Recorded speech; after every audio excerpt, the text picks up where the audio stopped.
welcome everybody. Today we will present you our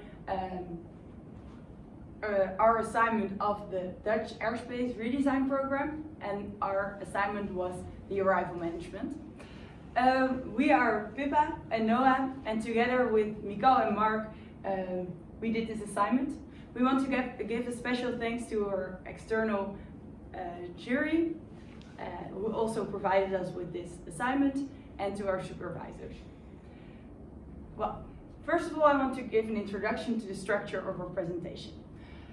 First, we look to the background. What is the assignment? What do we want to achieve? And then we're going to take a look into the goals. Then, in the method, we will take a look in how to achieve these goals in our assignment. And with these methods, we will make a design for our airspace, our Dutch airspace. We will present the sectors and routes and the simulation of the scenario. And concluding, in the end, we will give a conclusion and a discussion. So, first of all, the background. This assignment is about reorganizing the Dutch airspace in order to give a good arrival management at Amsterdam Schiphol. At Amsterdam Schiphol, we want the flights to arrive on their arrival times, on their scheduled arrival times, as good as possible, and therefore we're going to take a look into the Dutch airspace and how we can guide the aircraft in the airspace such that the scheduled arrival times will be managed. So, actually in this assignment we're going to use Blue Sky, and in Blue Sky all the aircraft are coming into the Dutch airspace and they will be guided. So first, where we will focus on in this assignment is first of all the best use of available capacity. Secondly, an efficient, predictable and on-time arrival at Amsterdam Schiphol. So preventing the holding and tactical interventions by air traffic controllers. And third, the flow regulations early in the flight process. And with these focus points, we want to achieve our key performance indicators, and that is to maximize the route efficiency, minimize the fuel use, and minimize the delays. In order to achieve this assignment, we set ourselves some goals. And now I will present you, later on I will present these goals. First of all, we're gonna take a look at our specific situation. We got a situation of 1.5 hour runtime. So flights are coming in for 1.5 hour. For this time, we got a scheduled time of arrival list, so the times that are scheduled for the aircraft to arrive at Amsterdam Schiphol. Furthermore, we informed that we had a southwest wind, and because of the southwest wind, we're entering Schiphol runways from the north to land against the wind direction. And which runways are we going to use? That are shown on the right. So first of all, we see the Polderbaan, that is 18R. Secondly, we see the Zwanenburglaan, 18C. And at third, we see the Oostbaan, that's runway 22. So that is the runways we're going to use. So now the goals of our assignment. We want to minimize or avoid delays. We want to reduce the environmental impact, and then you can think about the noise and the fuel use. Then we want to increase the capacity, so then we're going to take a look into the flow management and runway management. And last but not least, we want to maintain the safety, so ensure the separation unit. And now Pippa will tell you more about how we're going to achieve these goals. To minimize costs of delay and impact and maximize the profit. Yeah, perfect. So I'm now going to present or briefly discuss the methods that we used in order to achieve these goals, starting by how we were going to try and minimize and avoid delays. As Noah already said, we have a scheduled time of arrival list, and it was our goal to prioritize the first scheduled flights. Here's a really small part of this list. And as you can see, it's really clearly stated what the call sign of the aircraft is and what the scheduled time of arrival was. So here in this case, the AC aircraft ID KLM 239 was scheduled to land at 56 minutes. Also, we were required to look at which runways these aircraft were scheduled to land, seeing as there were some non-commercial aircraft flights, such as J905, that was scheduled to land at the Oostbaan, which is runway 22, and required a different approach route as opposed to the rest of the aircraft.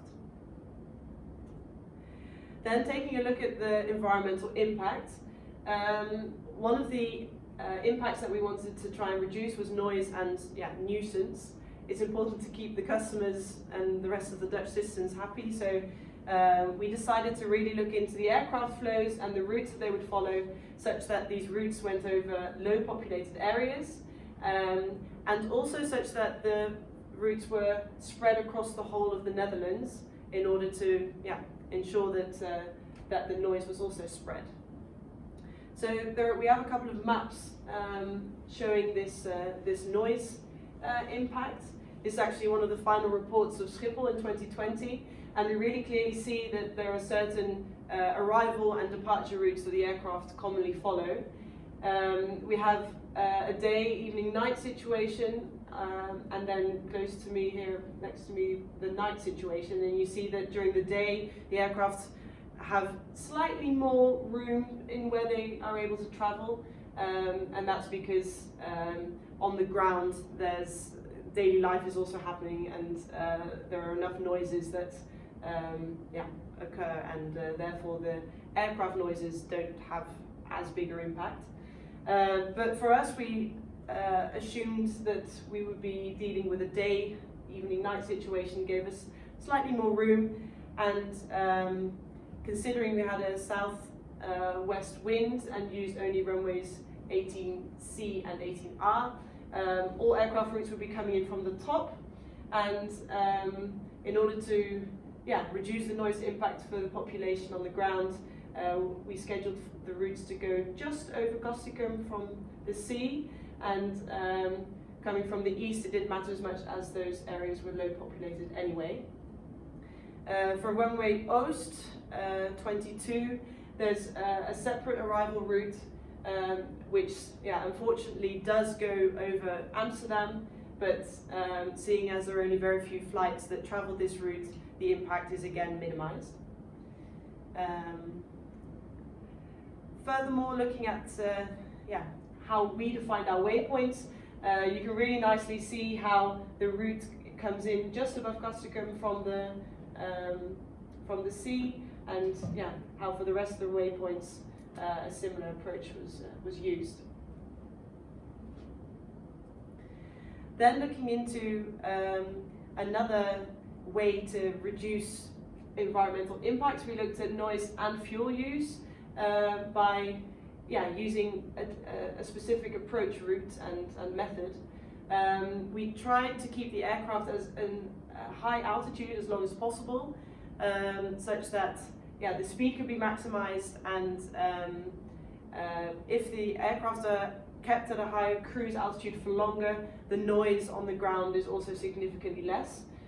Fuel use is also minimized by using this continuous descent approach, and that continuous descent approach is clearly visualized in this image here. You see the 3-degree slope, glide slope angle, and you see that the altitude at which the aircraft has to start its descent can easily be calculated by taking the distance and this 3-degree angle. We did also have to stick to the regulations that the maximum speed for lower heights under a flight level of 100 can't be higher than 250 knots. Then looking into fuel use even more, we set the following goals. We wanted to avoid rerouting and unnecessary kilometers as much as possible. So that meant that every flight that came into the Dutch airspace was tried and led to Schiphol as efficiently as possible. Large turns, those were all avoided, and if possible, earlier landing slots would be assigned to those aircraft that came in earlier than expected, provided that this didn't cause any other huge delays for other aircraft. And finally, we decided that for the commercial aircraft coming in from the top and choosing either the runways 18C or 18R, it would be chosen to use the Zwanenburgbaan 18C as much as possible, because you can see that the distance to the terminal is a lot less, which would then reduce the fuel use for the shortest taxiway chosen. Regarding the capacity increase, we set the flow management such that the flows were evenly spread and that the whole Dutch airspace could be used and efficiently guided towards Schiphol. Later on, Noah will present how exactly those sectors were defined, but as you can see, Schiphol could be approached from all different sides, coming from all different angles and corners in the Netherlands. Taking a closer look at the runway management for the capacity, it was chosen to use those runways 18C and 18R simultaneously as much as possible. This again then hopefully reduces the delays, and it's actually set that these landing runways can be used simultaneously by using separate approach heights, which is 2,000 feet and 3,000 feet for the Zwanenburgbaan and the Polderbaan respectively. And taking a closer look at our design, you can see just how close those runways actually are to each other, but that by using two separate waypoints, MAR 3 and MAR 4, guiding them towards 18R and 18C, these flights could neatly be guided towards Schiphol and land as efficiently as possible. And that wraps it up for the method, and now Noah will continue and present you our final design that we use in Blue Sky and the conclusions and discussions that come along with that. Thanks, thank you. Now we're going to take a look at the design in Blue Sky. And the design in Blue Sky is divided into these smaller parts. First of all, we're going to take a look into the sectors. Then we're going to take a look into the routes and the waypoints, and we finish with the simulation of the scenario. First, the sectors are divided. So here you can see the Dutch airspace in its total, and as we are before, we decided to divide the airspace into 4 sectors. Because all the aircraft are going towards Amsterdam Schiphol, we decided that Amsterdam Schiphol itself should be one sector to decide which aircraft takes which runway. And furthermore, we divided the rest of the Dutch airspace into 3 sectors. We divided the sectors in equally weighted a number of aircrafts arriving in that sector, so that the workload would be equally distributed. So we got the Schiphol sector, the north sector, the southwest sector, and the southeast sector. Now we're going to take a look at the routes designed in these sectors. First of all, a big influence was the influence of the wind. The wind is a southwest wind, and therefore the aircraft enter the runway at Schiphol at the north side. So we see that the aircraft also should come in the first sector, in the Schiphol sector from the north. So the routes that we're going to design should end at the top of Schiphol. So now we're going to take a look at the different routes. We see for the 3 sectors, 3 different colors for the routes. First of all, we see the southwest sector. We see the red route, and the red route is chosen to be above less populated areas, and because of a big part of this sector is above the sea, we decided the route also to be above the sea. So this you can see over here with some multiple starting locations for the aircraft to come in this route. When we take a look at the north, we see the yellow routes. We can see multiple starting positions for all different kinds of angles where aircraft are coming into the Dutch airspace.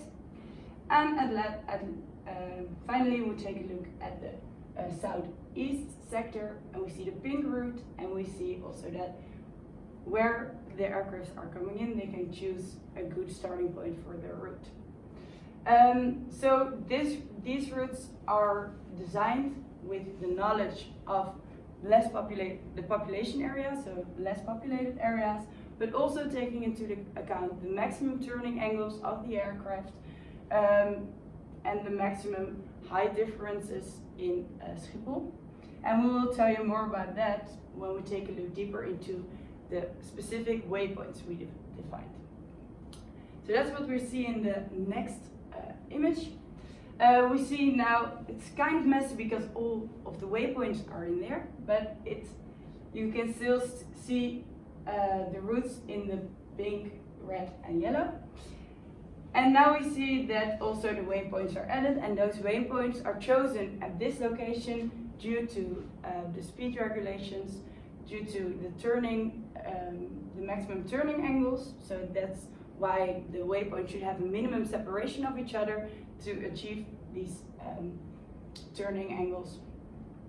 And furthermore, also when an aircraft is descending, it cannot go super fast into a lower height. So therefore also the waypoints with different heights should be located at a minimum distance from each other. So that's why the location of these waypoints is chosen like this. Perfect. Oh, and furthermore, we talked about that Schiphol Airport had three different runways. We got runway 18R, 18C, and runway 22. As you can see before, the runway 18 are entered from the north, and runway 22 is slightly entered from the northeast. And therefore also the routes are taking into account that there is an early division of aircraft who are going to the Oostbaan and aircraft which go into runway 18. So as you can see, all the routes are actually having another route towards the Oostbaan, and that's not only to have a good approach to the runway, but also to increase the capacity and make less aircraft fly on one path.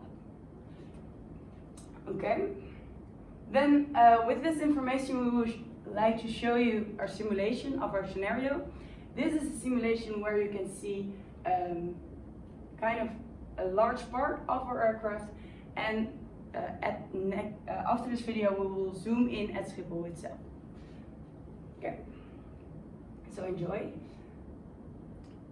Maybe we can pause and then I can explain a little bit about it. As you can see, aircrafts are coming into the airspace. Before the aircraft enter our airspace, we can make a preparation. So you can click on the aircraft, see where it's going. If it's going to AHAM, so Amsterdam Schiphol, we can make it red. And when it's not going to Amsterdam Schiphol, so we don't have to control or guide the aircraft, then we will give it a blue color. So that's why you see the difference in colors. Then when the aircraft enters the Dutch airspace, the aircraft is assigned to a route in the airspace.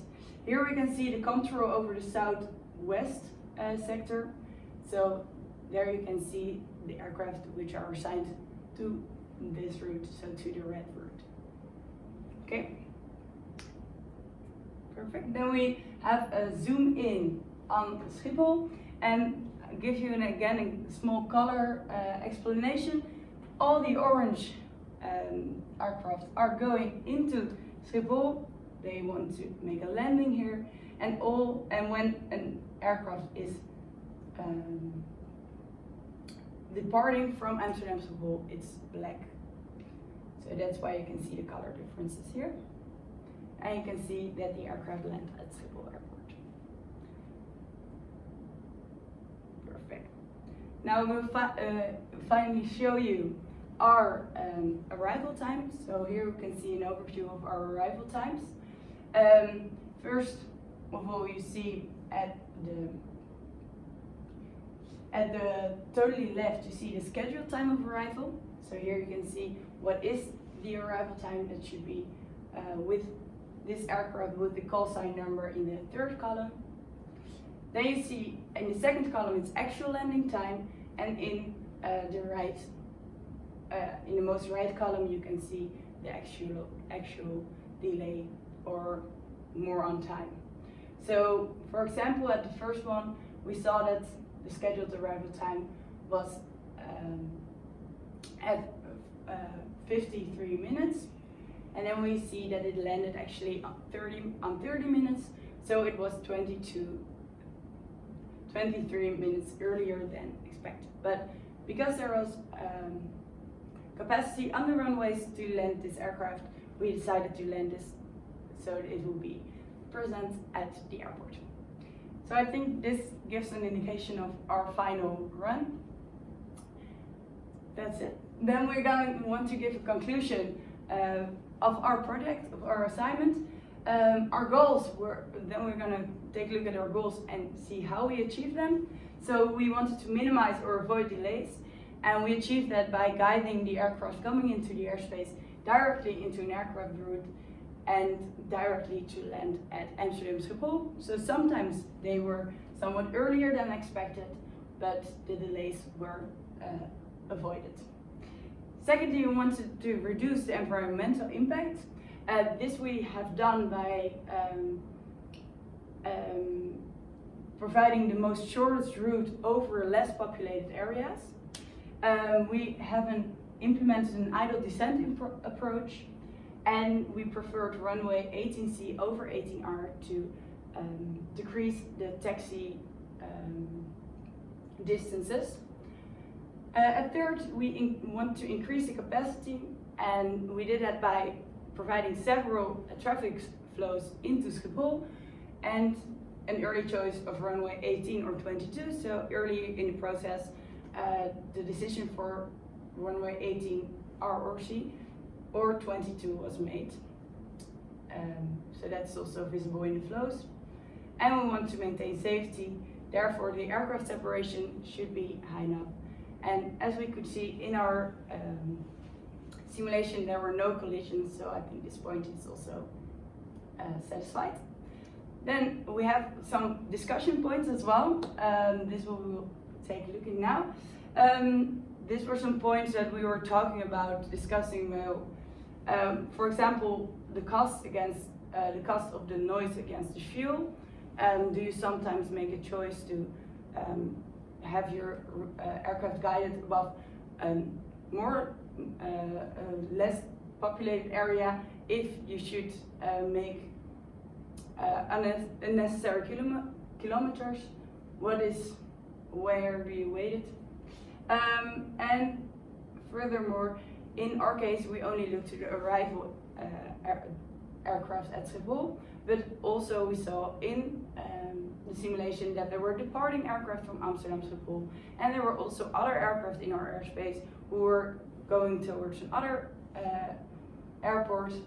But it's really important to take this aircraft into account as well to avoid collisions and make a good, and for the noise, may have a good capacity of your airspace. Furthermore, if the wind directions change, also the use of runways will change. So this is also really important to take into account when you're designing the airspace. So if there are any questions, I'm glad if you ask them by email, anything. We hope you liked the presentation, and thank you very much for listening.